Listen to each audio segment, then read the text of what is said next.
प्रवासाच्या या सरी क्षणाक्षणांचा गंध वेचू आठवणीत जपू साऱ्या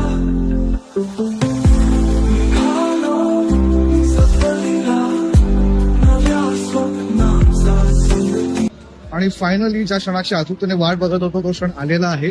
मी आता आहे ISBT काश्मीरी गेटला आणि इथनं आम्ही सुरुवात करतो आमच्या प्रवासाची. दिल्ली ते थेट लेह पर्यंत जवळपास 36 तासाचा प्रवास आहे. त्यासोबत माझा मित्र आहे सुमेक देशप्रताप, जो नागपूरवरून आलेला आहे आणि आम्ही दोघं हा प्रवास करणार आहोत दिल्ली ते लेह HRTCच्या बसने, हिमाचल स्टेट रोड ट्रान्सपोर्ट कॉर्पोरेशनच्या. ही केलॉंग डेपोची बस आहे. सकाळी आम्हाला 5 वाजता केलॉंगला पोहोचवणार आहे आणि केलॉंगला ही बस चेंज होते आणि तिथून दुसरी बस सुरू होते केलॉंग पासून लेह पर्यंत जायला.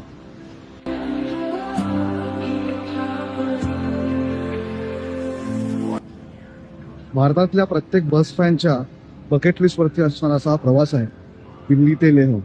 मला साधारण आठवत आहे 2015 साली फेसबुकला एक ग्रुप होता HRTC नावाचा. त्याच्यावरनं कळलं की अशी एक बस सुद्धा आहे आपल्याकडे की जी थेट दिल्लीपासून लेहपर्यंत जाते आणि ते अंतर साधारण 1000 किलोमीटर आहे. तर 15 साली मी विचार केला होता की या बसने आता प्रवास करावा, पण आता उजाडले 2024 साल. जवळपास 9 वर्षांची प्रतीक्षा करून आता फायनली मी हा प्रवास करतो आहे. खूप जास्त एक्साइटमेंट आहे.